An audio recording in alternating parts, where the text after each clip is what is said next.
ব্যঞ্জনধ্বনি দেখো আমি একটা ছক দিয়েছি, ছকটা হচ্ছে স্পষ্ট বর্ণ, যেখানে আমাদের কণ্ঠ, তালু, মূর্ধা, তারপরে দন্ত, ওষ্ঠ।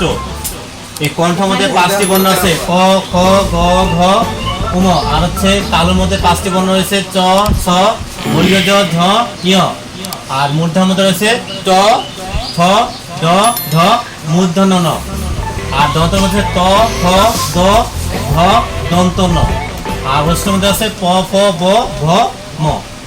এখন এগুলো এর বাইরে আমাদের কতগুলো কি আছে বর্ণ রয়েছে, তার মধ্যে দেখো এখানে এই যে বলছে উচ্চারণের প্রকৃতি অনুযায়ী বর্গীয় নাসিক্য ধ্বনি। দেখো এগুলো হচ্ছে নাসিক্য বর্ণ। আমরা এখানে পুরো সবগুলো কি বলবো, সবগুলোই আমাদের হচ্ছে বর্ণ। তার মধ্যে নাসিক্য বর্ণ আমাদের এই 5টা হয়। আর নাসিক্য ধ্বনি কোনটা হবে, নাসিক্য ধ্বনি হবে তোমাদের এই লিখে দেওয়া আছে, এই যে এটা। আর কোনটা হবে, এই যে এটা আর এটা হচ্ছে। এই তিনটাকে বলবো কি, শোনো, এই তিনটাকে বলবো কি নাসিক্য, কি বলবো এটাকে ধ্বনি, কি বলবো মনে রাখবা। কেউ যে নাসিক্য বর্ণ কয়টি, নাসিক্য বর্ণ 5টি, নাসিক্য ধ্বনি কয়টি, নাসিক্য ধ্বনি 3টি। একটা হচ্ছে উম, একটা হচ্ছে দন্তন, একটা হচ্ছে ম।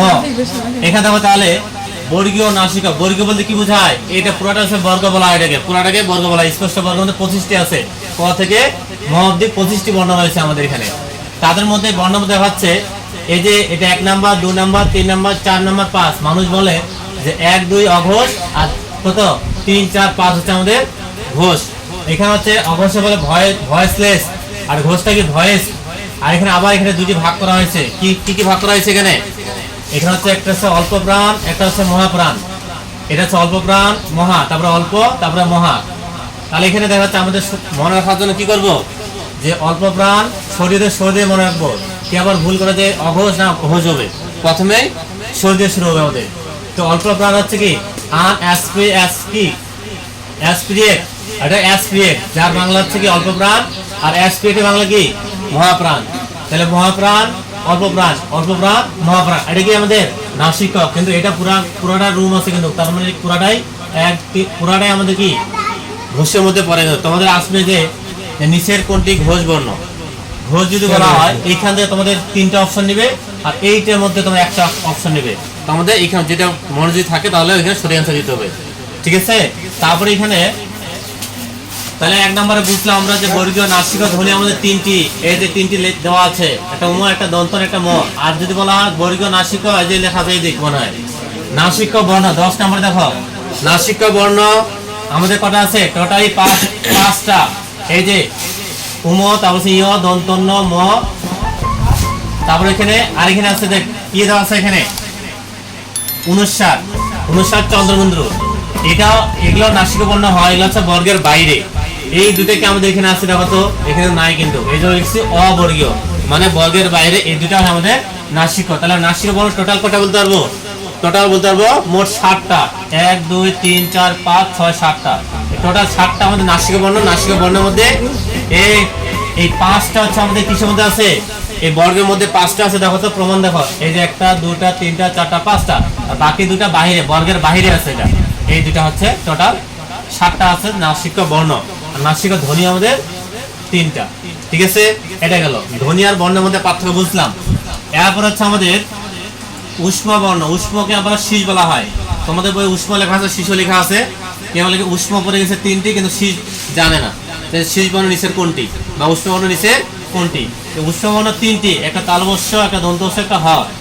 তালবস্য উচ্চারণ হয়, উচ্চারণ হচ্ছে তালব থেকে তালব্য, আর হচ্ছে কি দন্তস্ব, এটা হচ্ছে কি ঘটা হচ্ছে কণ্ঠ থেকে উচ্চারিত হয়, এজন্য কণ্ঠ থেকে দেখছি। দন্তস্ব কি দাঁতের মাধ্যমে উচ্চারিত হয়, দন্ত, এটা দন্তস্ব। আর এটা তালবস্য কি তালব্য বা তালু থেকে উচ্চারিত হয়, ঠিক আছে। তালবস্য আমাদের জিভের ডগাটা কথা লাগবে, তালু থেকে লাগবে, একদম মুদ্রার উপরে মুদ্রায় লাগবে, ঠিক আছে। আর আমাদের যেটা মিডিল আছে আলজিভ বলা হয়।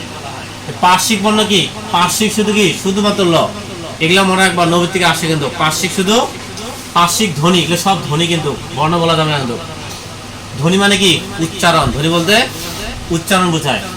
তাহলে হচ্ছে পার্শ্বিক ধ্বনি হচ্ছে ল, কম্পিত ধ্বনি হচ্ছে শুধুমাত্র বয়বিন্দু র, উচ্চারণের সময় জিভ কাঁপে, জিভ কাঁপে, তোমরা তাহলে কাঁপাইতে পারো। তারিত দেখো, তারিত ধ্বনি কয়টি, শুধুমাত্র দুইটি, একটা দয় বিন্দুর একটা ঢয় বিন্দুর। এবার হচ্ছে দন্তমূলীয়, দন্তন্য বয় বিন্দুর ল দন্তস্য, এটাকে আমরা নরলস বলতে পারবো। ঠিক আছে, নরলস যেটা মনে রাখার জন্য আর কি, নর ল। এটা হচ্ছে দন্তমূলীয় শুধু বলতে হবে, শুধু চারটি, এটা এটা এটা ওটা। ঠিক আছে, এটা গেল 6 নাম্বার গেল। এবার 7 নাম্বারে আসি, পরাশ্রয়ী।